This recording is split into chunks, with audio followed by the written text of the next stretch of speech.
Last notes. First of all, thanks to everybody for coming and for all your great contributions. I've had wonderful conversations both on stage and off stage over the last few days. It's always great. As I said when we opened this, I love the direct-to-consumer brands. The enthusiasm, the insight that you bring to this stuff is so energizing, and I really appreciate it. Also, I wanted to mention that we've got, when we opened the show, I had that survey that I had sent to all of you. We have literally, there are 28 slides worth of quotes from you guys. They're valuable. We're putting them online. If they're not there already, they will be there in the next day or so. If you go back to the agenda, you'll see the full deck that quotes all of you. There's some really interesting insights there, especially about things like product development, relationships with agencies, and relationships with users that we didn't get a chance to quote, and I didn't want to bore you with all of them, but go and grab the deck. I think it'll be of value to you. Also, of course, thanks to all of our sponsors. As I've said before, they support our independence up here to do as we like for 3 hours every morning. We really appreciate their devotion to MediaPost. So thanks. Let's thank our sponsors because you wouldn't be here without them. Also, as I mentioned, we have 2 summits coming up. In particular, I think the Search and Performance Summit still has room. And as I said, I love to get the direct-to-consumer brands involved in the broader swath of our shows because you really bring a unique perspective and some great discipline that everybody else wants to hear from. So if you're interested, hit up Kevin, those of you who are VIPs already know Kevin, or hit up me, and we'll talk about getting either you or one of your category experts to Deer Valley next month.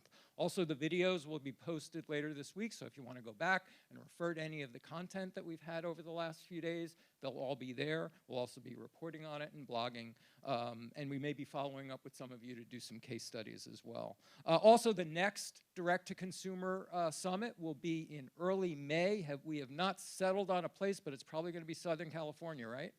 Okay. Somewhere in Southern California, we'll be doing the next Brand Insider Summit devoted to direct-to-consumer. And also, one final announcement. One of the things that I noticed over the last couple of days is we had a particularly popular topic when it came to roundtables, and that was customer acquisition. It nearly filled up half the room. So what we're going to do today is add a roundtable at the end of the morning, again, taking up the same topic of customer acquisition. And again, Emma's going to lead that.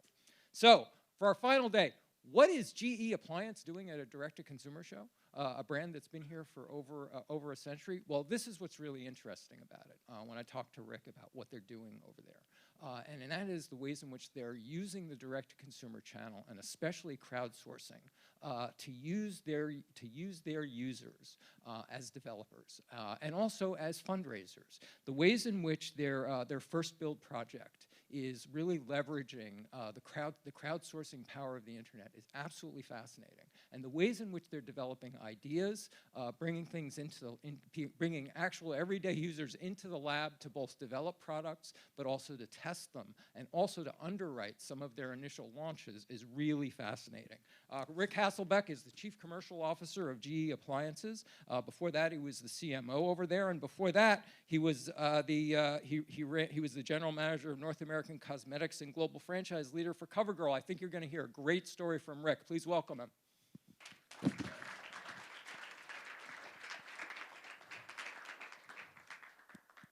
Good morning.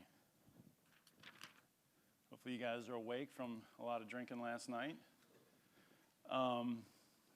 I hope I have an interesting subject to go through with you guys.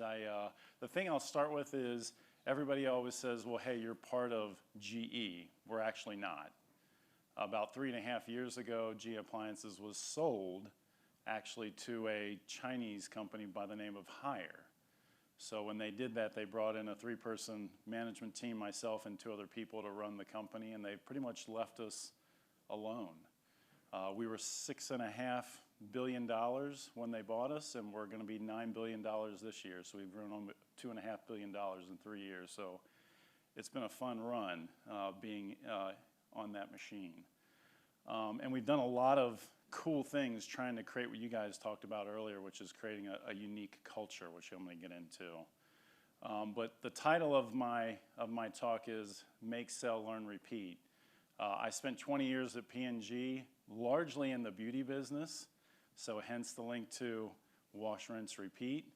And I'm now in the building of appliance products, so it's make, sell, learn. So hence the title of what I'm going to chat about. So everybody always asks me, what's the org chart of GE? Well, this is kind of what it looks like. Some big behemoth that's slow moving, and you know, coming from the beauty business, it's all about speed, fast, launch things, go.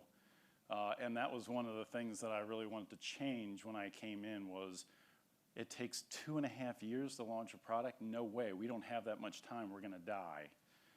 So we took a very small 16-person group of what I call misfits. Wait a minute, I forgot I'm on TV, so they may watch this. Some uniquely talented individuals that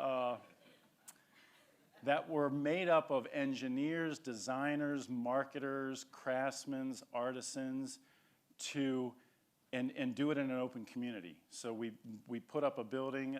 It was away from Appliance Park. So this is, you see our company, and you can see First Build up there, hopefully. That little orange dot that sits about 15 miles from where our headquarters are, away from everything else, right at the University of Louisville. We set up the space for them, and it was about connect to the community. Go find where your passion is, but you gotta go fast, because you gotta do 3 things. Number 1 is you gotta launch 12 new products a year, every year. Number 2, you ain't getting any money. 0, you get no money. So you gotta break even. You gotta sell enough to cover your expenses. We put the building there, you gotta pay for your lease, you gotta pay for your salaries, you gotta pay for everything. And you gotta graduate at least 1 product to what we call the park, or to the mothership. That was the goal of that team as we set them up, because we really wanted them to impact the DNA of GE Appliances. Show us how we can get what I call 0 distance to the consumer. Show us how we can get embedded into a community and understand passionate beliefs that people have and things they want. Get embedded with this maker community that's out there and that's growing, is what we really challenged that team to do, and to go fast. And we agreed with them, hey, if you make money, you get the money back. So this was basically free R&D was the goal that we were going after. We were sick of paying all this money for R&D that got stuck in the slow processes, and it was too costly. So that was the challenge we gave this team. So you can imagine how nimble, how scrappy, how, whenever they came to the park, they were stealing pens and pencils because they weren't gonna pay for them. So I want you to hear from the makers themselves on this team. So here's a video. My love of making started from a really young age. My dad and I would go and do these science projects in the basement of my house. We open our doors every day at 9 o'clock. Anyone can come in and join us, and we celebrate when they do. And we interact with them, and we understand their perspective. Anyone with a good idea can come in and join us and bring their idea to life. Not just because we have the capabilities in terms of equipment, but because the team. I saw the shop in the back, and it was like a fantasy factory, to be honest. It was like a little kid in a candy store. I walked in and I was like, they have everything. We have some pretty amazing ideas that just come in off the street. My second project is building an arcade machine for individuals and children with disabilities. I was like a self-taught maker just from watching YouTube videos. And just seeing guys on YouTube and how they do things, why they do it, that kind of inspired me to go and learn the same things. I've been making all the furniture at our house from scratch, so I've done 4 chairs, 2 nightstands, 1,000 cutting boards, and I have a vanity coming up soon, some bookshelves. I made my wedding band here. I think First Build inspires you to really push the boundary of what you can do as a maker, as an engineer, as a designer. Every minute somebody's discovering something new, myself included. You're free to be able to come in, be yourself, and build, but then you're also free to make a difference.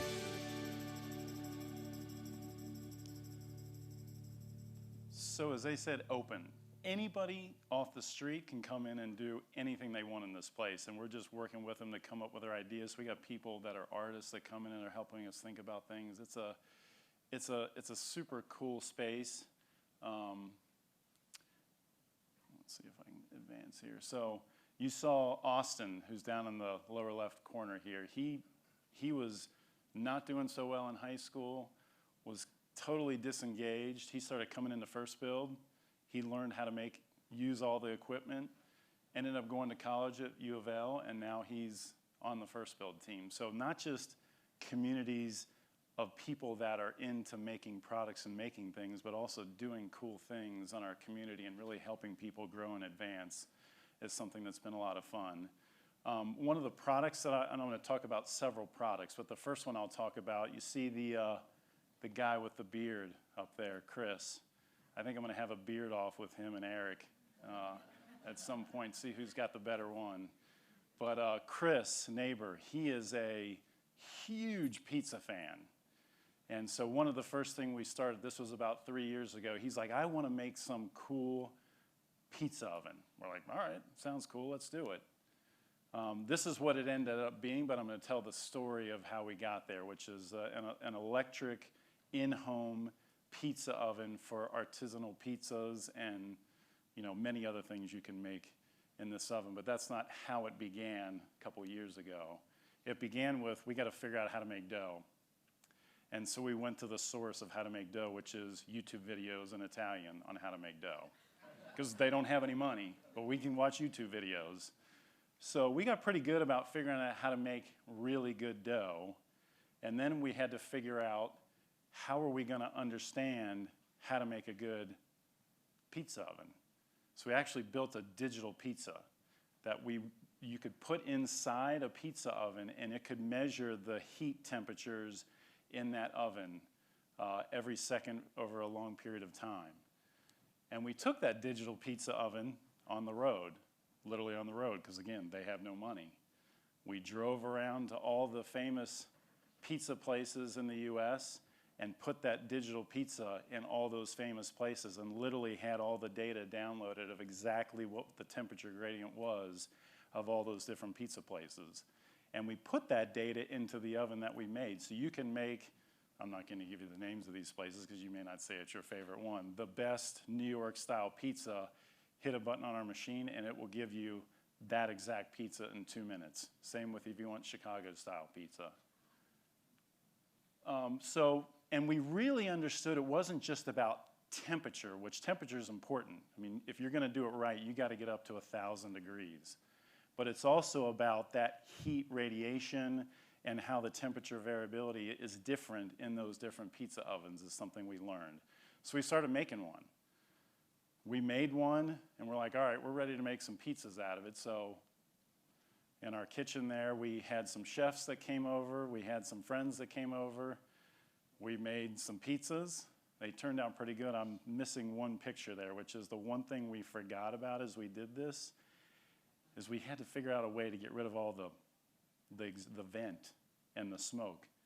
So we had the good fortune of having the fire department show up at First Build because we had a lot of smoke in the place. Made great pizza, but we had to find a way to get rid of the smoke. So we actually invented a ventless technology that uses a catalytic converter so that it is completely smoke-free, which we actually have several patents on because of that, to create that. So we ended up with what I told you, the pizza oven.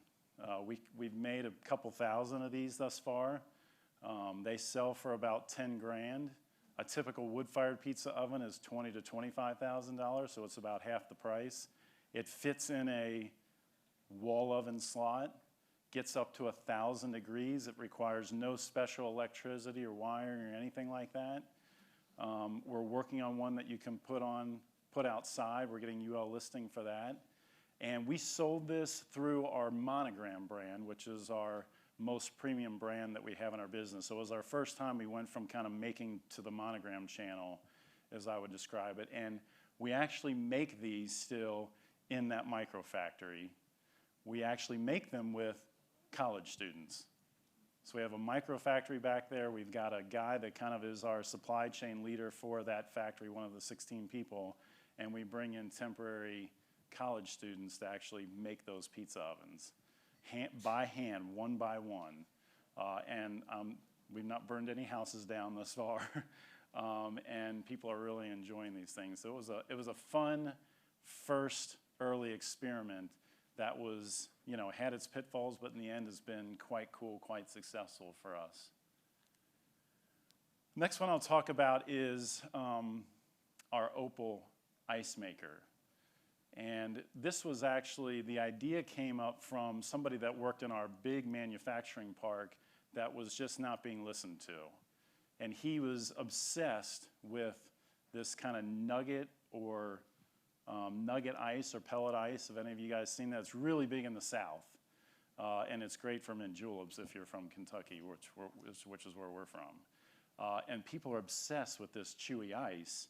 And he's like, I think there's a market for this, but I can't get the park to get interested in it. So he came and spent some time with the team down at First Build and started working on this countertop. Because the only way you can get it is either you go to a restaurant and get it, or you buy a massive commercial ice machine, which any individual really can't afford to do that.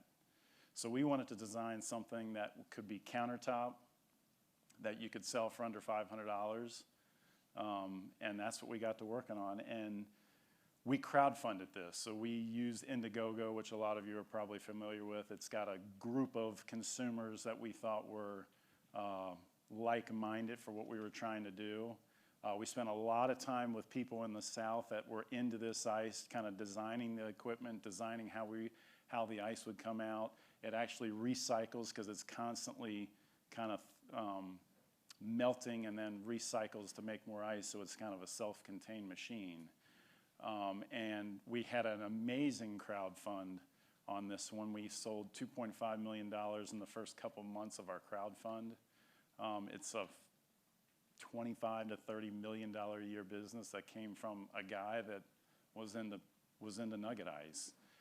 The interesting thing we learned, because we didn't actually make all these before we crowdfunded it, because we had to pay for the tooling and everything to get it made. So we learned big time that when you have product delays and people are counting on these things for parties and events, you got to make sure you're over communicating to them kind of where you are, what's going on, and that was new learning for us, right? Like we assumed we were going to hit the timeline and we were a little late. People were like, wait a minute, I was counting on that ice machine to be here. So we were constantly keeping them up to date on what was going on this ice machine. So this has been a lot of fun. It's actually graduated to kind of the big G appliance business. We're now getting back into small appliances because of this project.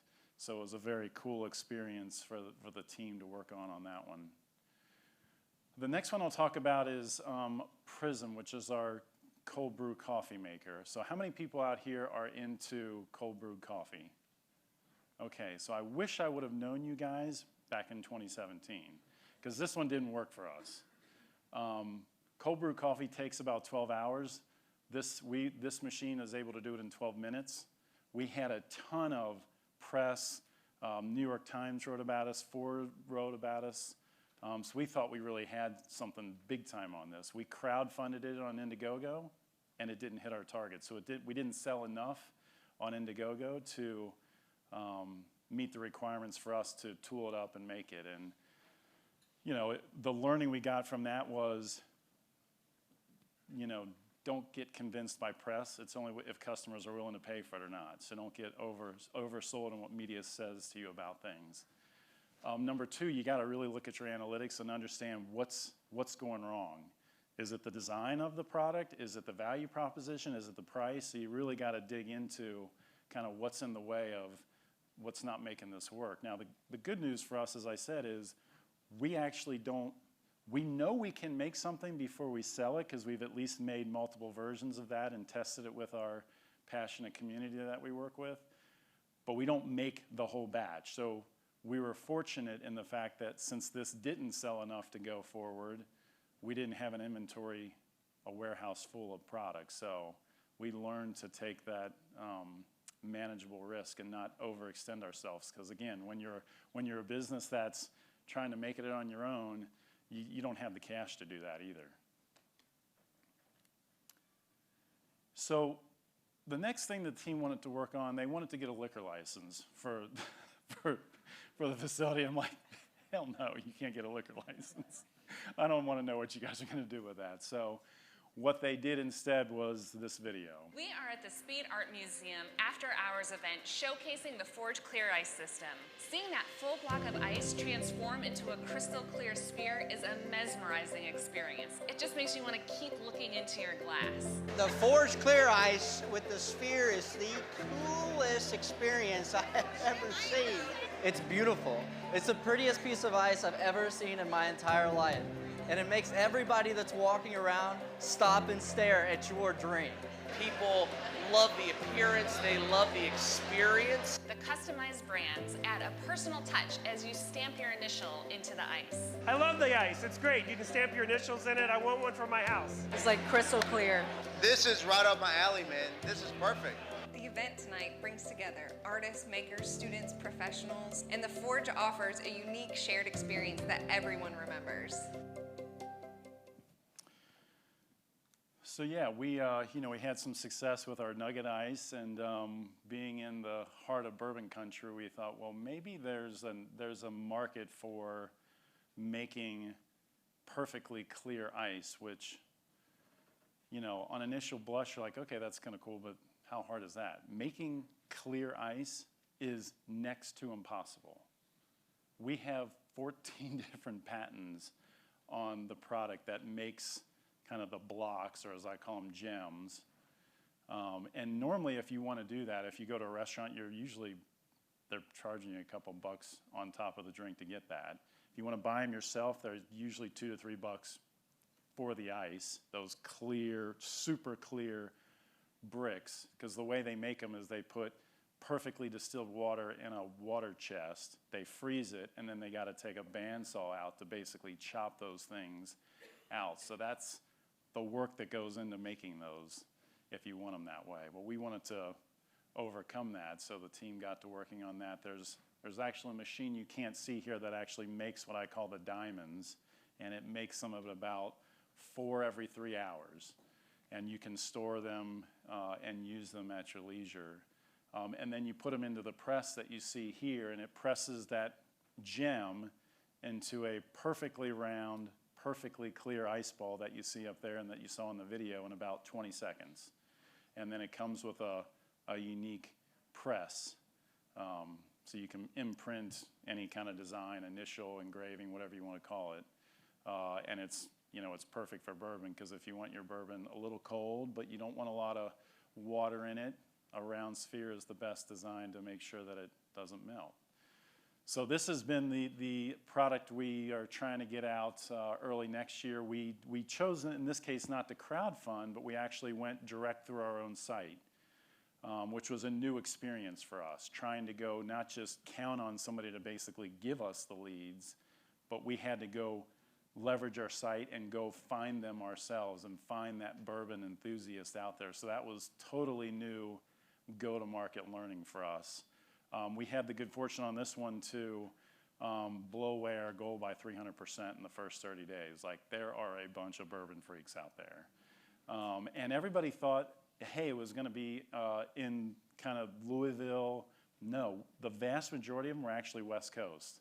And the harder people to go get were the East Coasters. And I'm convinced it's like the West Coast people, no offense to anybody in here, it's like, oh, that's cool. It's kind of dream world. I believe whatever I see. Versus the East Coast people that I got to see that thing to believe it. And when I actually took it to an event in New York City live, I had people that were just giving me their credit card to want to buy this thing, because they're like, oh my God, this is the coolest thing that I've ever seen. It's like a party dream when you show up with this thing. They just can't believe when you see that ball perfectly clear. It's like people's eyes just kind of glimmer.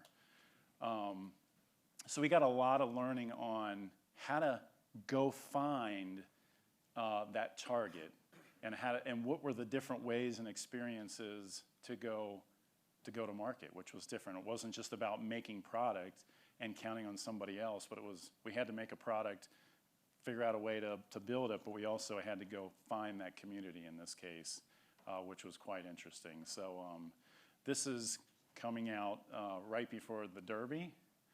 So it'll be ready in April. You can still actually go buy it, and if you are a bourbon enthusiast and really want to go get it, I've got cards that will give you still the pre-order price for this.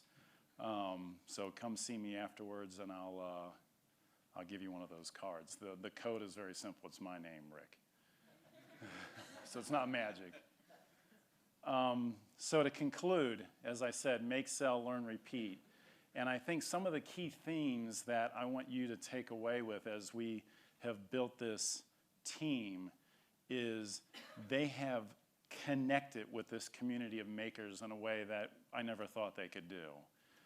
The passion that they have, that you have to have if you're going to do that, it's not just finding leads, it's not just creating products, it's finding that community of passionate enthusiasts and co-creating with them and trying everything that you come up with them has been one of the biggest learnings that we've had. Number two is you got to continually evolve and find those different ways, not just to make product and to learn, but how do you go to market with things?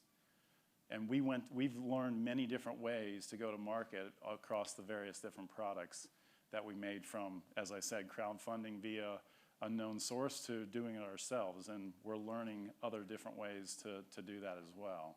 And third, it's about how do you manage risk. As I said, in all the things we do, we know we can make something, and we actually make some examples to get our enthusiasts to try it, but we don't make a bunch of them until we actually get people to vote with their wallet and want to be in, which manages the risk that you have big time. And you know, the key thing you got to make sure of there is you've got what is a minimum viable product required to succeed. So, you know, I told you at the beginning, our team, they got to launch 12 products a year, they got to break even, and they got to graduate at least one to the park. Last year, they launched 13. They made money, so each person on the team got about, I don't know, they got 5 figures of money back on top of their salary. So we did more than just free R&D. We actually made money for the R&D that we were doing, which was actually very cool. And we got a bunch of other stuff that's in the hopper. So I was talking to somebody last night, and they asked me, what about a smoker? And anybody that knows or has a green egg, it's kind of a bummer to have to go outside when it's raining like it was yesterday. Well, they are working on an indoor smoker, kind of that uses that same technology as the pizza oven with the ventless catalytic converter, that you can smoke 50 wings, a bunch of ribs, and the price point we're trying to hit that the team's going to kill me because I gave them the challenge of it's got to be $5.99 or less. And that's the play they're running against, and I think we'll be crowdfunding that early next year. And I've tried some of the ribs and things, and it is unbelievable, super good, so I can't wait for that to launch. So that's what I got. Any questions? Rick, that was exceptionally cool. Although there's a real pattern to the product development here, in terms of what you're what part of our lives you're appealing to. It's like well, you get what the team's passionate about. It's like bro culture is somehow embedded in here. I want to have any questions for Rick? I've got loads. Yeah, go ahead. Yeah, Eric with Beard Brand. Really cool that you're involving the community. How does like the IP work for like people who are coming in that don't work with the company and are developing products? Yeah, they end up having to, if they work with us a decent amount, we tend to get them to sign either a waiver or some kind of agreement for the time they're spending there. So they're kind of signing away their ability to, if they're working with us in a deep way, yeah. You mentioned that marketing is one of the key challenges here. I'm curious, so where does the marketing team sit, and how do you communicate to them the marketing challenge and stepping up to the marketing challenge of these unique kinds of products with these unique sources? Yeah, I mean, the team all sits down at the video that you saw at the beginning. They are all sitting in that space. There's no desks, there's no office. It's kind of you're living in the space with everybody else and kind of I would say everybody there is a utility player. So we don't even really have titles on that team. Like at the beginning we did, this was somebody that was kind of known as a marketer, but as you get into these projects and programs, like somebody that was an engineer all of a sudden starts marketing the product, and somebody that was a marketer like, hey, let me get in and start making this product. So titles, and it kind of is very nondescript. So they're all together. Does that mean then that the marketing discipline is in mind throughout the ideation Oh, yes, and yes. development process? So if somebody is always asking the question, okay, how do we sell this? And who are we really selling it to? And I think that I would say that's something that has evolved over time. We've been in existence, that team has been in existence for 3 years, and we've had probably 3 or 4 people over the couple years kind of turn in and out. Some have come back to the mothership, as I call it, and others kind of want to get into this ship. So that has kept that evolving, and as what I didn't get into is it started off much more as an engineer and design kind of world, and we've started to evolve to be much more commercially focused, as I said, as we've started to learn about how do we go to market ourselves versus relying on somebody else to basically bring the people to us. So that's forced us to get much more commercially astute.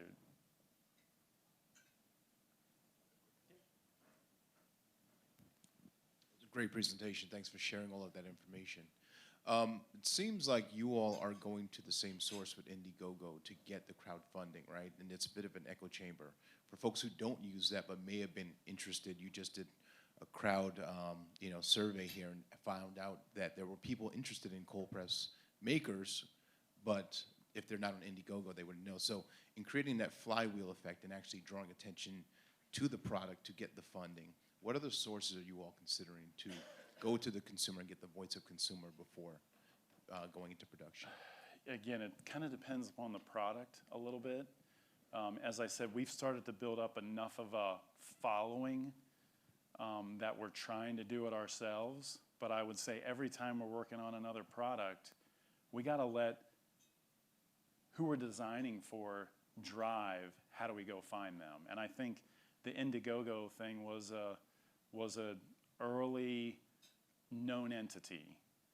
And as I said, as we're now growing, number one, we're going to continue to look for new and different ways to try to find those enthusiasts.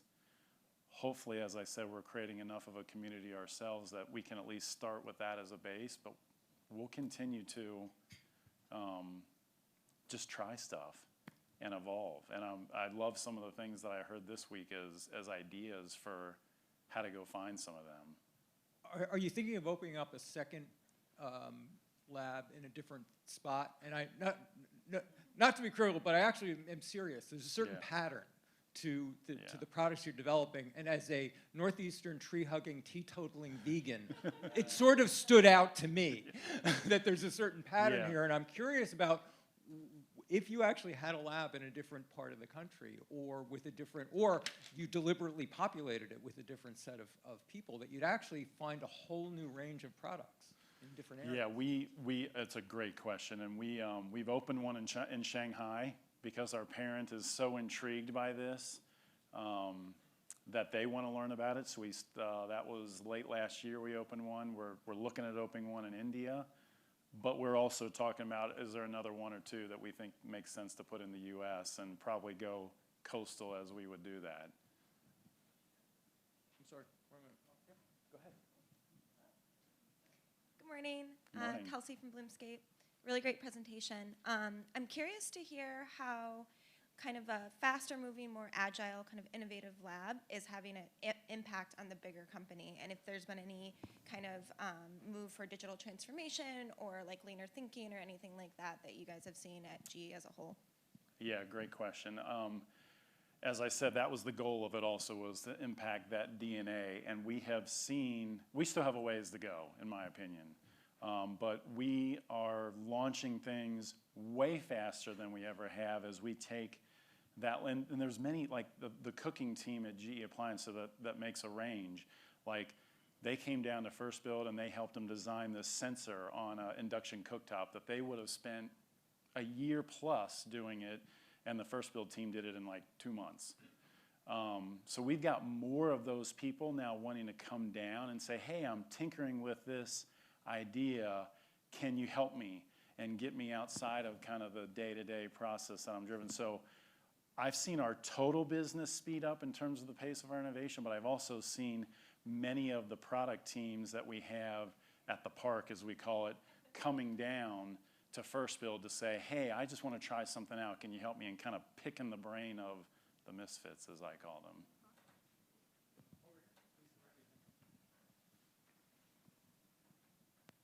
Dan Kidd, Data Wallet, here comes the question I told you. No, the biggest issue is, going back to what Eric was talking about, I think is the intellectual property. And how do you handle that with somebody who comes with great ideas? Like, as an example, the pizza maker guy. Is he now rich and famous, or is he just cast to the side as you went big? Well, he was an employee, so the question of IP is still something, as it's a little tricky for us. I mean, we've not had any big issues of people that have come up with some massive idea themselves that have gone off and done it. So we've not had that challenge yet.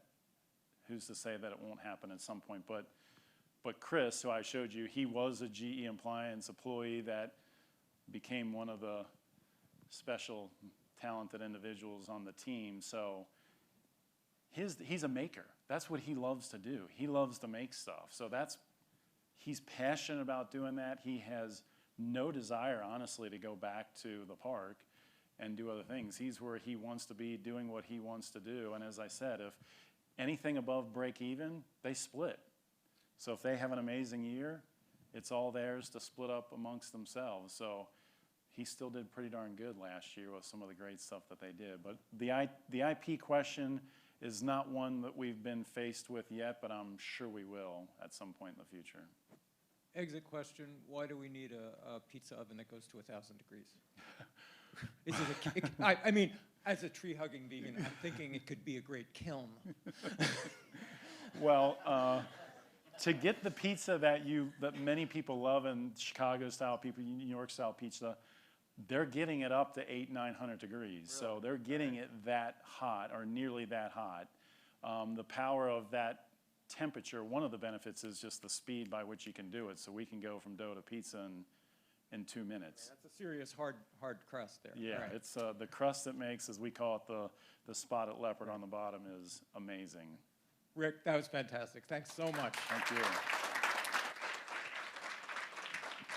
So we're going to round out today talking agencies, which, by the way, those of you who are new to MediaPost, that's our route. We started really, and our core constituency is we've always focused on media buying and planning, and the agencies have always been our core constituency as well as brands.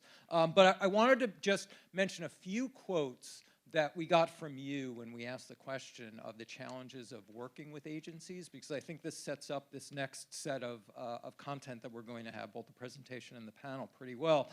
When we asked what are the biggest challenge in working with outside agencies and tech providers, this was sort of the consistent response. Agencies want long-term billings, not start and stop projects. It's difficult for agency employees to work outside the box. The idea that for a lot of direct-to-consumer brands, their interests and their values don't necessarily align with the interests and values of their agency is sort of a common theme. So it's interesting that we're going to be talking about this from a couple of different directions. We're going to have a panel coming at this problem of dealing with direct-to-consumer brands, how much they're doing in-house, how much they're outsourcing, when and where. A lot of the answers that I got from a lot of you is that a lot of you are taking a hybrid approach, and a lot of you have gone back and forth and moved things in and out of your own house. But before that, another interesting take on that comes from Jim Price, who is the CEO of Empower Brand Labs, which is in fact a lab developing direct-to-consumer brands within an agency, the Empower Agency, which he recently purchased. Please welcome Jim Price.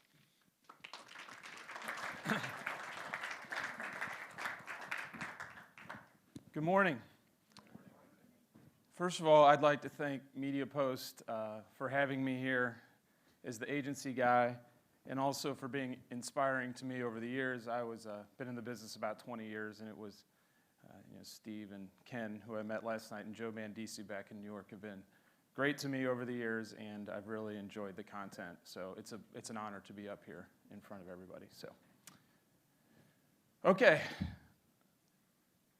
I am an agency. I'm a creative media agency. Here are some of our clients, and I am from Cincinnati, Ohio, the home of the 0-9 Bengals right now, the worst team in the NFL.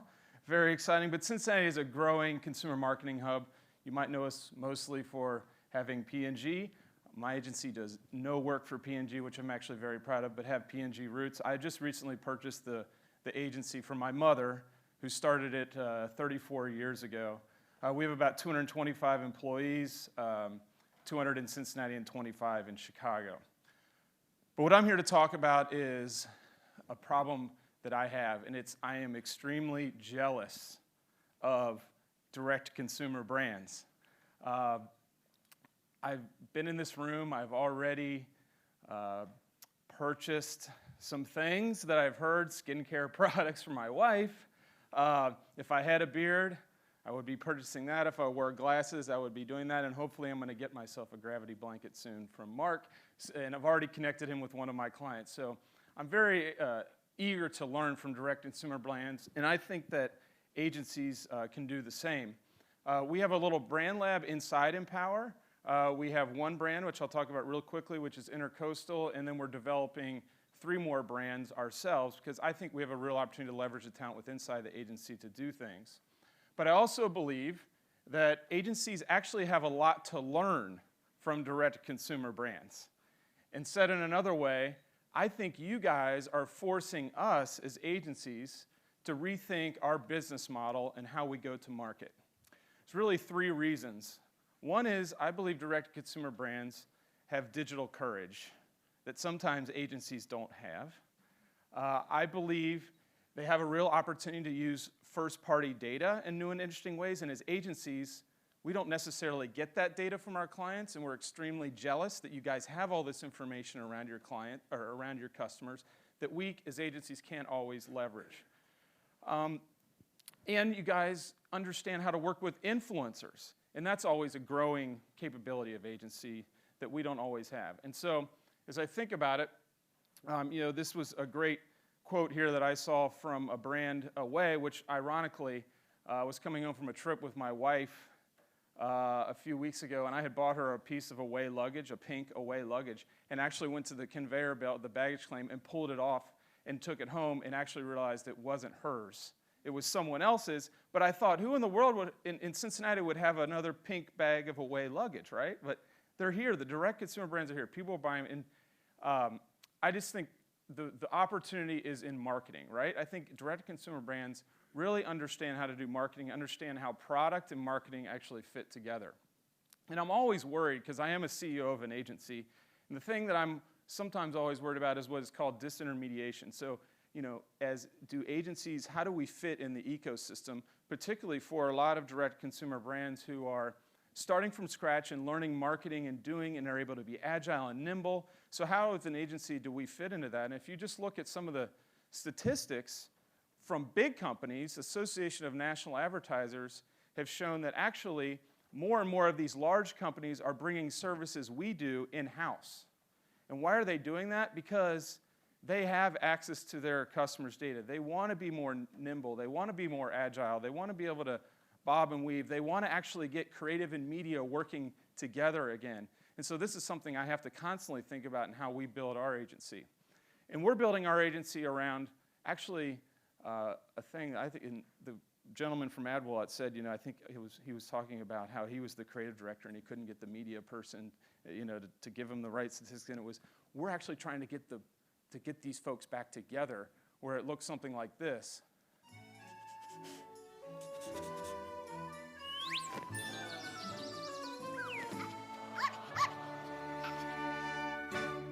So it's ironically, my mom founded this agency when media actually was coming to the scene at P&G and cable television and everything. And now here we are 34 years later, and actually creative and media actually need to get back together because they're being done in silos and completely separate.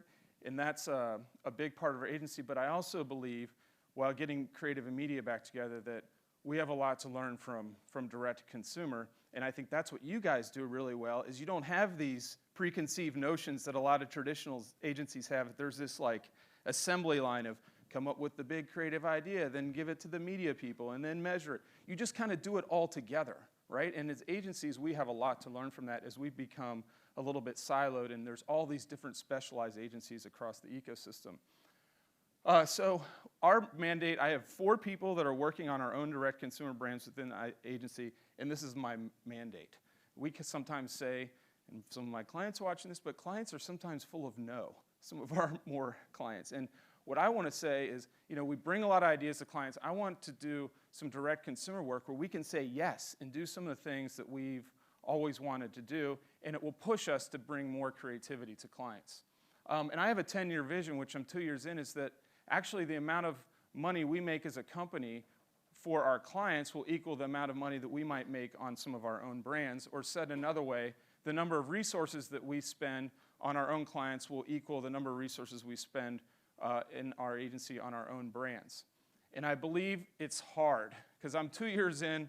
We have one very fledgling brand. We have a couple others that we have some really good ideas on, but we have to keep experimenting and pushing ourselves. And I get the question every day from our president is like, should we be spending $1 there or $1 on a new tool or something that we can take to our clients?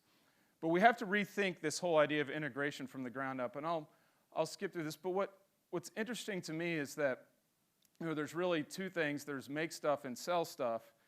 But for the consumer, they don't see this, right? But this is the typical way in which agency and or brand operate, is in this kind of linear ecosystem. But really, when it works well, and I think what direct consumer brands do really well, is they think about this all together from the beginning. And the idea that we have is actually start to think about the audience first, and then, like I think Waleda said, they have 575 different audiences or something they're able to talk to. We have the ability to reach those audiences in unique ways. We know how to target those audiences, we know how to do them, but we don't know the making of the product part. But we feel like if we can find white space where these audiences are, and then in today's world, we feel like there's opportunity to make stuff, to curate products, and then sell them to these audiences, but do it in this more holistic way. And essentially, it'll allow us to develop deeper brand experience capabilities. It will gain us creative media comments, because if we do these things, we can get creative and media working back together. We can develop our own D2C casework so that we can actually push ourselves to be an agency partner for DTCs. And then essentially what we want to do is have some in-house clients and leverage the talent we have inside our company that we take for clients to do for ourselves. So we have one brand. The opportunity was to find, we had a lot of people internally that were people that love to go to the lake. We're in Cincinnati, a lot of people that go to different lake houses in Tennessee and Michigan. And so we curated them, and we said, we didn't feel like there was really a brand out there that spoke and talked to lake people. So we just developed a lifestyle brand that was dedicated to inland water and lake culture that allowed people experiences to share and engage with their love of this lifestyle around the lake.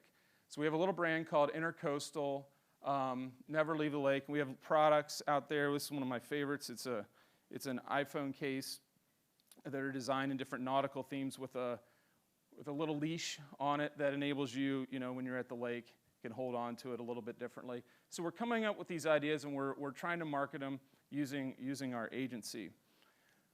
But if I had 3 takeaways before we get to the panel, the first one is that I really do believe that breakthrough ideas require more integration between the make stuff and the sell stuff. And that's what direct consumers do really well, and that's what we're trying to learn ourselves. Focusing on audiences first sometimes. That's what we do really well. We work for about 20 different clients, and we know all these different audiences. We know what works for these audiences, so why not leverage that for ourselves? And then I always think there's interesting ways to be looking at and leveraging talent at our company. And a quote that I kind of talk about all the time for agencies is, learning is easy, but sometimes forgetting is hard. And we, at agencies, especially a 34-year-old agencies, a lot of things that we do that we've always done this particular way, and we have to always push people to forget those ways, is what I call is selectively forget the past so that we can create for the future. Thank you. Jim, thanks. Stay right where you are. Let me ask Lisa and our panel to come forward because we've got a nice collection of a nice range of perspectives to ask this final provocative question of the summit. Who needs ad agencies anyway? It's a question that not only direct-to-consumer brands have been asking for the last few years, but a lot of major brands have as well. So we have a nice collection of both direct-to-consumer brand, Jim from the agency side, and also someone who's very much from the traditional brand side. So let's welcome back Lisa and our final panel.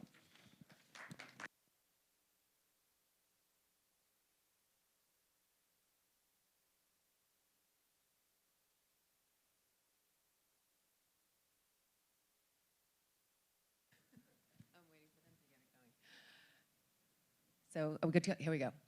Well, again, as Steve was saying, it's who needs ad agencies anyway? And that's a lot of when direct-to-consumer companies, they first launch, it's very insular. And it tends to be, you do all your media buying in-house, all the creative, all the data.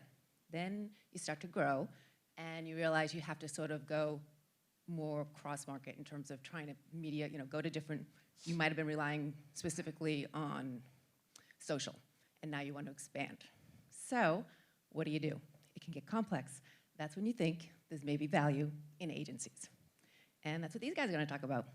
So why don't you guys introduce yourself, to talk a little bit about what you do, and then we'll get into it. Hi, I'm Brandon Cook. I'm the director of marketing for Great Heights.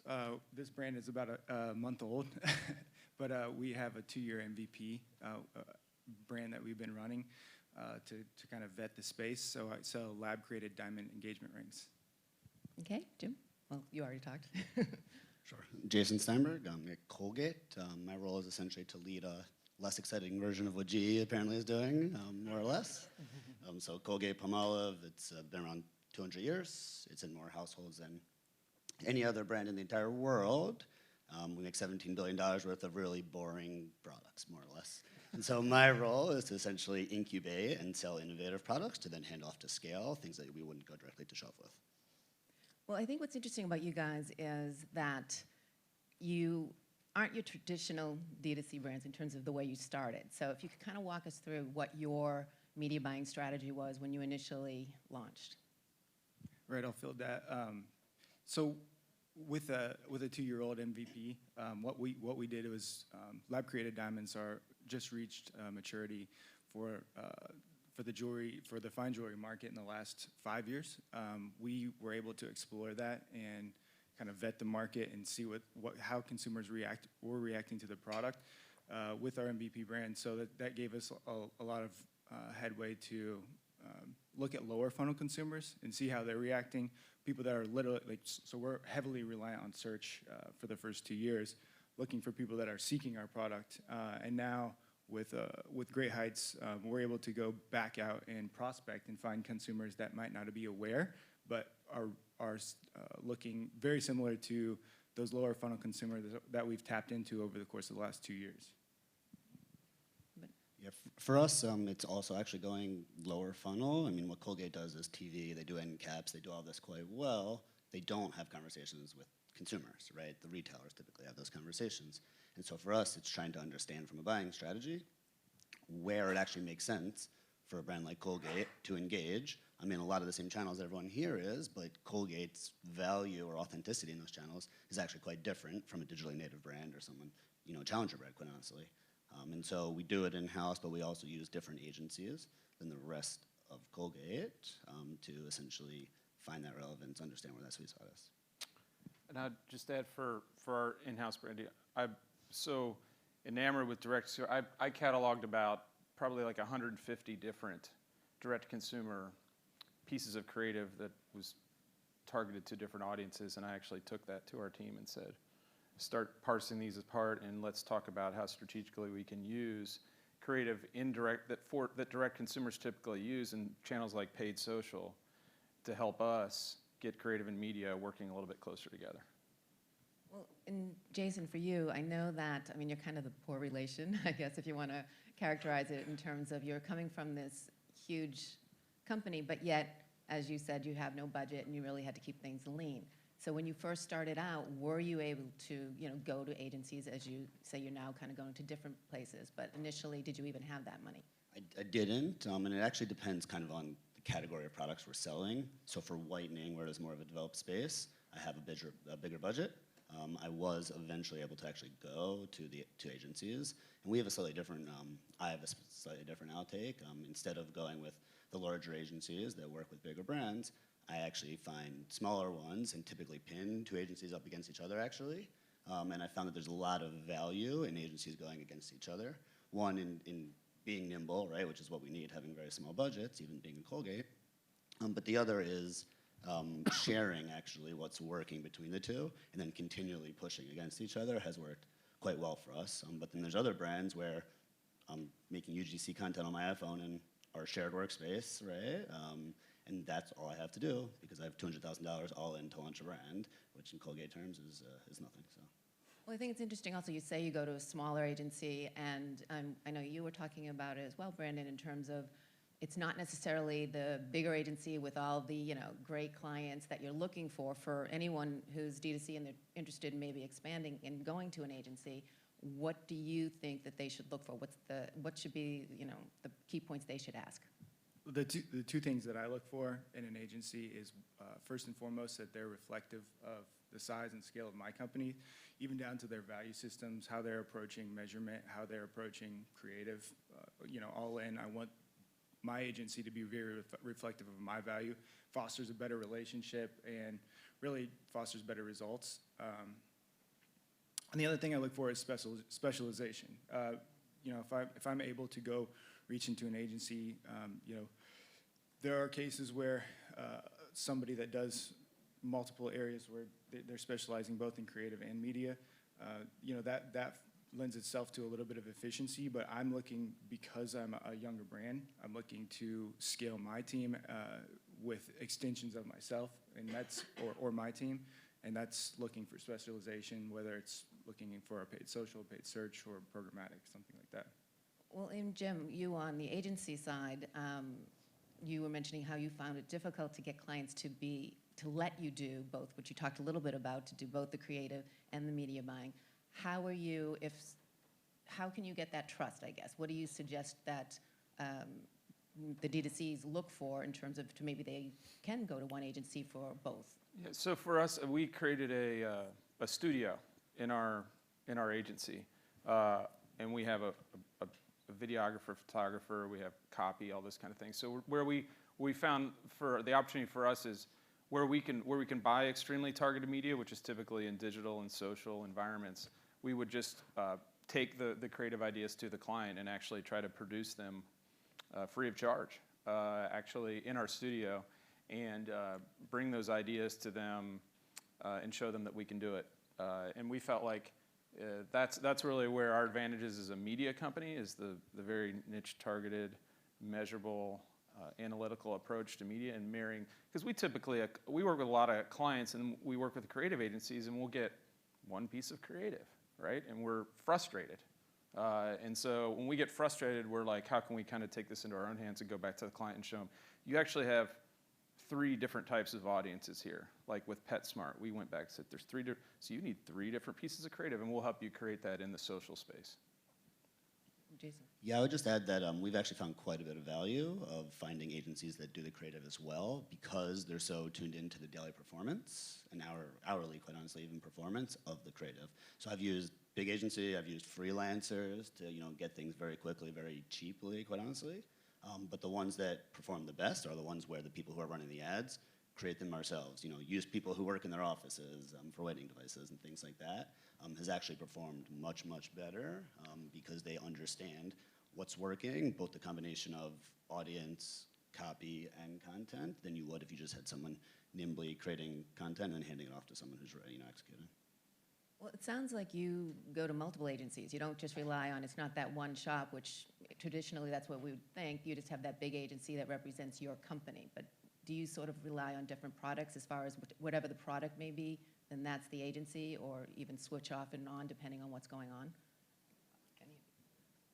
I do. I found that the business, like the actual business model that you're trying to run in terms of subscription, things like that, also play a big role. We first partnered with agencies who have started direct-to-consumer brands, but they started subscription boxes, price plays, things like that with really hard opt-outs, things that quite honestly as a Colgate you would never do when you have a brand equity of 200 years to protect, and it did not work well at all. And so for different models, a different agency actually makes sense. So we're using smaller, again, agencies with 30-day opt-out clauses, things like that, and just testing them and figuring out what works. Well, I know, Brandon, you said it's hard for you to sort of let go of the reins completely, and that was part of what you started learning. You initially started more heavy with agency, and now you're trying to find that balance. How are you going about that? Yeah, striking that balance as a young brand is difficult, but really what we rely on agencies for is scale, because scaling an internal team takes a little bit longer time. So we're relying on agencies, again, with specialization to more so execute media, and we still haven't let go of the reins of our brand because it's young and we're really trying to mold it. So in a very niche product, such as lab-created diamonds, it takes, diamonds themselves are very nuanced, so it takes a lot of industry knowledge to really figure that out and unpack it, how you're gonna sell it, and how the value proposition differs from other fine jewelry. So when we're very protective of that on the brand side and really rely on the execution of media, so we're able to create an in-house production cycle where we can keep that pace and just use a marketing coordinator positions to kind of play quarterback and deliver assets in a timely manner and keep that production flow, as well as get the feedback and performance optimizations, just so we can keep pace with something similar to like handing off the reins to a full service agency. I would just add that I think an interesting inflection point for a D2C. I totally agree with Brandon. Like you're finding that specialized agency, or even pitting agencies against each other is a really smart approach in the beginning. I think a lot of direct-to-consumer brands, their inflection point is once we've all seen them, they eventually need brick and mortar, right?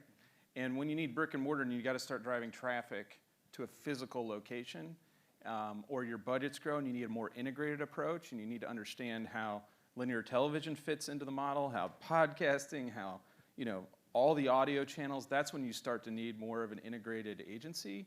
Because we work with clients and they want to know exactly how everything is working together. They want the attribution, they want the analytics, and that's when it's kind of probably time, a certain budget level, to upgrade to more of an integrated. But in the beginning, yeah, I totally agree, use the specialized approach. Well, also with the acquisition costs rising, and basically it's maybe been more beneficial to go to an agency to sort of deflect some of those costs. Is that true? Do you find that to be the case as well? I definitely do, and so Colgate has an agency of record. I'm the one team that doesn't have to use them, quite honestly, but when there's efficiencies, it makes a ton of sense to go through them and kind of leverage where that goes. For me, scale, I agree. We're trying to figure out right now, because we're 10 months young, we started with the remit of building a business that's sustainable, et cetera, and that's still ideal, but in reality, if something pops up that's going really well, someone's gonna say, I wanna launch that in mass 3 months in, right? And so you can't build a sustainable business in, well, it's challenging to do so in 3 months, right? And at that instance, then yes, we have to hand it off and leverage the actual fuller, sort of agency efficiencies. I think the other thing that we're faced with is, not only are we protective of brand, but understanding that media mix early on as we're developing channels. We're not going to run straight out to television as a young D2C brand. So we're really protective of like trying to figure out some of what a media mix should look like, and then kind of using agencies for a feedback loop more so. Well, tell me a little bit, and Jason, I know you talked about you're launching something new now, but you do have a product that's sort of gone through where now you're expanding it out, that's kind of your goal in terms of your department. Tell me, can you walk us through a specific example? Sure. So, the beginning is very similar to anyone here. We're trying to figure out target audiences, price points, what works. Is there a scalable universe, right, for something at the Colgate level, right? And then the goal is to hand off to scale. So it's interesting is we're set up to essentially operate in other markets around the world. So we don't compete, but when it's time to scale, we're not the ones doing the scale. We're trying to figure out what that actual model is, though, that works, right? Because just handing it off and saying, we could be in Walmart in 10 days, right? We can be in Target on the shelf in 2 months, right? It's not, that's actually not the hard part for us. It's doing, being relevant, building that sort of differentiation and product awareness at the beginning, which is the hard part, but we haven't figured out as we hand off. It can't be a clean handoff, right? We've learned a lot over the last, whether it be 3 months or 12 months, building this kind of understanding, what that looks like. And that's what we're still now trying to figure out is, are we running it as we hand off to an Amazon of the world for a bit? Are we driving media but just hoping that the purchase happens in those channels because there's larger eyeballs? We use things like search ranking for products we don't yet sell on Amazon as one indicator for when it's ready to scale, things like that, which is quite honestly still in early days. Well, and some might even ask, and I think this is what people have said, you can learn, as you were saying, Jim, really learn from D2C. It's a bigger company. I mean, you are coming from a large company, been around. Why is there even a need to do D2C when, as you said, you can pretty much get into any shelf or any store you want? It's the relationship part. I mean, most of my insights actually come from commentary that goes on my Facebook ads, for example, right? We don't have a way to form a relationship with consumers, and also I sell a lot of products that do take education and awareness building of how they work. Putting a $15 kid's toothbrush next to a $1 toothbrush, and it uses augmented reality and puts kids in apps and does all this cool stuff, is actually really, really hard to sell and educate at shelf. It won't sell. And so whereas there's an amazing product, it's really challenging to even get a buyer, to take it, but also to sell, right? So my goal is to go direct to consumer to form those relationships, use the insights of, I'm pinning my kid down to get him to brush his teeth and things like that, right? And copy and what have you, so that we can get that awareness out, and then it's much more easy to go to shelf and not have to start from scratch more or less. Jim, what do you think? What are you wanting to learn? Well, I was, when he was talking, I was just thinking one major advantage direct consumers have is that someone talked about the 0 and first and second moment of truth, like, P&G's thing was the first moment of truth. Well, direct consumer brands, the minute they go on the shelf, they have all this competition. People are looking at all these other brands next to them, right? I think it's better for them sometimes to just stay away from retail because then they're into this competitive set where P&G still says like 80% of the purchase decisions are made at shelf, right? I don't know. That was my comment. Well, also, that I know that everyone's talked about throughout this last few days is being more nimble and giving you the opportunity to test the waters, whether it's through social and sort of do it slowly as opposed to putting all this money out and going right to TV. Are you finding that the same as well? Yeah, again, that comes down to, what I really lean on which is specialization. I'm able to test, for instance, looking at Facebook comments, like things like that, especially on a higher end purchase like a diamond engagement ring. It gives me a feedback loop because there's a 2-month buying cycle after they hit my website and a 6-month buying cycle throughout the customer journey. So the education process is long. You can't just dump money into a channel and expect results. So we have to give our agency partners and ourselves a chance to test out a channel, see if it's working, and you really lean into the feedback loop provided by customers. Well, you did talk about how you, again, are trying to find more of the balance and not be so agency heavy. How has it changed from, and again, you're new, so I know that there's still a work in progress, but how has it initially when you first launched in your media buying and what you were focusing on, what have you learned and where it brings you to today and where you're, where you want to continue to learn? Yeah, it evolves over time. We're still testing out channel by channel to see what's working and what doesn't. So I think what we're finding is once we are able to find early success, that we can have an internal team that really is like quarterbacking the show, and agency partners that can help to provide scale. Where we don't need to build out a team of 5 to run search. We can have a quarterback and someone that's extremely competent in analytics to really gauge agency performance. And I think as I mentioned earlier, it's kind of like a bullshit detector and holding accountability to those agencies. Not to say that we're not like leaning into the partnership, but there's a push-pull there that you know, just like you're saying, there's a 30-day opt-out, and that accountability is built in on both sides. What about for you, Jason? What have you learned in terms of, you know, when you first launched and now when you're moving forward with new products? I think it's channels, actually, that's been the biggest change for me, and then what agencies make sense for those channels. Being on Facebook doesn't actually make sense for me in a lot of instances because people, when they're scrolling through their feed, don't want to see the Colgate name. But for, you know, the kids' brush I was talking about, it actually makes a ton of sense because there's moms who are just going through these pain points every day and what have you. So that was one of the biggest learnings from me is, you know, from Colgate, emerging is anything that's not TV or in store for the most part, right? And we do digital, but it's coupon redemptions and things like that. And so for me, it's understanding where it actually makes sense at a product level. Obviously, that comes down to what the target audience is and where they live. And that's been one of the biggest learnings for me. But then also what the right KPIs are to educate internally also then determines what my goal is and then which agency I select based on that. Well, I would just say, you know, what we see works over and over again is a media mix, you know, and like our flow charts now, you know, it says video, it says audio, it says engagement media. You know, there's just to get the reach grows, everything seems to work better when you can have an integrated mix. So we try not to focus on the channel first. We try to focus on the consumer and the behavior and the path to purchase and build an integrated plan because we see that all the time. When you add another media vehicle in, the results tend to really increase. I think the last thing is that there's certain verticals that lend themselves to using agency for performance because it's a lot easier to measure. Things like influencer PR might be a little bit more challenging, like influencer PR podcasts. Things are a little bit murky when it comes to measurement. Those I try to keep in house and really hold my cards closer to the chest.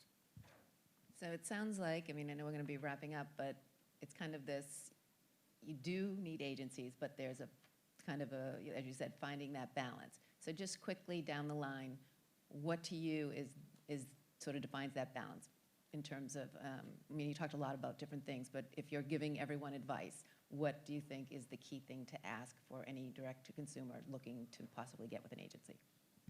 I mean, for me, it's what growth stage are you at? I'm very young, and then we have a legacy brand over here, so we kind of span the spectrum.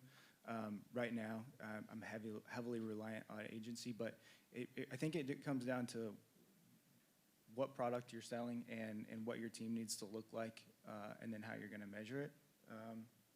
And then, you know, really what growth stage are you at? Do you need to extend your team with the use of an agency, or can you build it in-house? And what's the right fit for your business? A few things. You're buying an agency, but you're really buying people. So I think when you're going through the agency process, you gotta understand what people are going to work on your business, and that's really critical.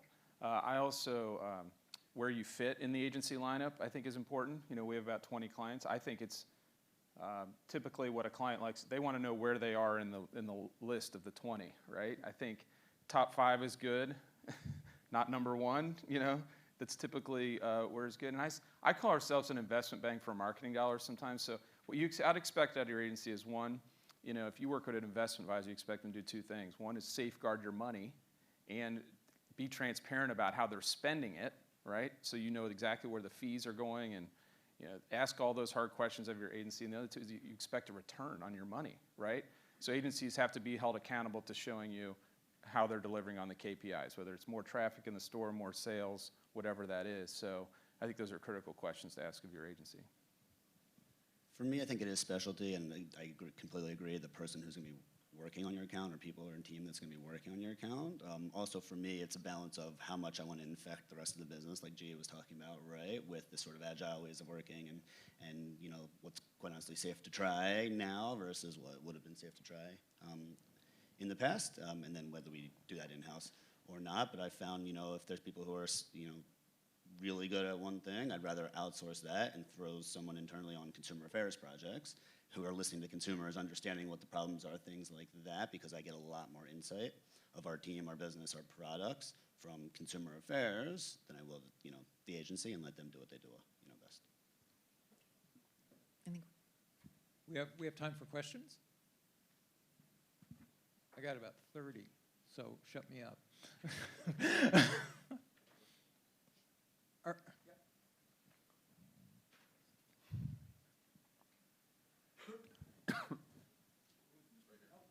You're staring right into the light. Hey, Steve Moynihan with Jevit. So I guess this is a question primarily for Jim. So I'm speaking from like the vendor perspective. So you were talking about disintermediation in your earlier kind of presentation. So as a software provider, what I find a lot of times is that agencies have a very difficult time figuring out how to buy software, whether directly for themselves or on behalf of their clients, which leads to some of this disintermediation that you're talking about. We tend to go directly to the brands because they know how to do it. So I'm just curious from an agency perspective, especially as you're working with more D2C brands and more tech-enabled brands that are using different software and things like that, what's your perspective on kind of evaluating and even purchasing software on behalf of the agency or your clients? I would say, in general, as media agencies, you want to always be, we say, media neutral, right? I mean, I think a lot of agencies, particularly, I'm not part of a holding company, but they're forced to use certain things because they've signed contracts, whatever. And I think maybe the best example is maybe in the programmatic space, right? I mean, we have our own trading desk. We call it Clear Trade, but we have plenty of clients that have signed their own contracts with a particular DSP or a DMP, and we just are the operators of that, right? So I think, yeah, of course, agencies get a little annoyed sometimes when vendors go directly to the client. So I think the best way is to just always be open and transparent and be always give the agency a heads up. I mean, we spend a lot of money on software and tools and things like that, but it's typically we'll present it to the client, but at the end of the day, it's the client's decision on what they want to use. So the controversy over the last several years has been around transparency and the ways in which, especially automated media buying, has sort of just really brought to the fore a problem that has really been there all along for a century between brands and agencies, is that brands sell products and agencies sell media. And there's a natural misalignment. But that became chronic when automated media buying and programmatic media buying really was being brought in-house by the agencies, and transparency became the issue. One of the cures for this has been, or at least one of the potential cures, has been outcome-based pricing, where you try to where the agency tries to align with the brand by where pricing is based more on the outcome, a business outcome, rather than simply buying media. I wonder if any of you have thoughts, Jason in particular, you I think may have some thoughts on whether this is actually a realistic solution to this, or any of you are really considering this way of brands relating to agencies moving forward.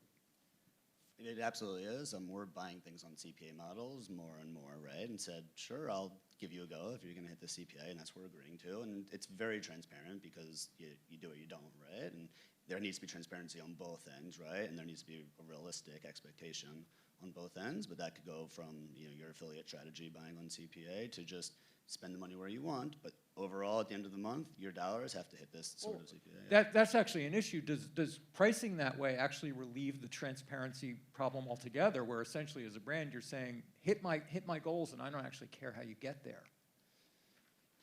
I do care how they get there, but I hear what you're saying. It can. I overstated, but it can for sure. I think. I don't know, for me personally, I have to show why I would, go to smaller agencies and, adding vendors into our system and new payment terms and things like that is actually quite challenging for me, which is not something that maybe others have. And going that route, I need to show why. So I do invite, Redfuse, my WPP agency, to, enter the ring sometimes and see how that goes. But we haven't lost transparency because of it. I think it actually becomes more transparent because they need to prove what they're doing and why it's working and how they're hitting that CPA against the other agencies and what they're doing, right? And so the detail actually comes out more that way. It puts some transparency pressure on you too, doesn't it? A lot, Now actually, you have to report to the agency in a sense too, as well. You have to be more open to with the agency about how. Absolutely. If we're not the transparent outcomes from the very beginning, Right. then we set everything up for failure, honestly. Brandon, I'm sorry, you were going to say. Yeah, I think that's why it's important to maintain the proper balance of having some in-house talent that's able to look at this and evaluate on a channel level the media performance or agency performance. The other thing is I always try to weave in some type of incentivization with my agency partners so that our goals are completely aligned, and the transparency, it is built in because we have that two-way relationship, but our goals are aligned, more importantly. Jim? Yeah, I famously on the left. spot. I famously left our own trade organization, the 4As, because of the transparency issues about 5 years ago, and so it's a very hot button for me. Because we've always done things completely transparent above board. But I would say I appreciate clients where we can align objectives. It rarely never works where there is an incentive contract. I've seen where we've been willing to put some fee at risk. Potentially, if results are not achieved. But typically as an integrated partner, unless, media loves to blame creative, creative loves to blame media, right? So unless we're managing the entire process, and we're working with clients, that typically have, 20 million a year or above, right? So it's really hard to, if it's a very specific, like I think if you're using a specialized agency model, just within a certain channel, then it can work, right? But when you're looking at an integrated partner, we'll put some skin in the game with the client, or a little bit here or there, to make sure goals are aligned. But it's tough. Lisa, guys, thanks so much for ending us on a thoughtful note. So we're going to have our last two roundtables.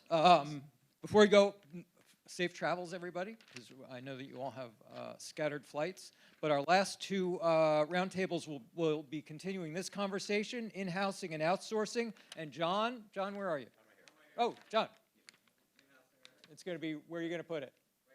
Right there. Okay. And then the second one's going to be our final session on customer acquisition with Emma. And where are we going to put that? Right there. Right over there. Okay, so grab a roundtable. Safe travels, everybody.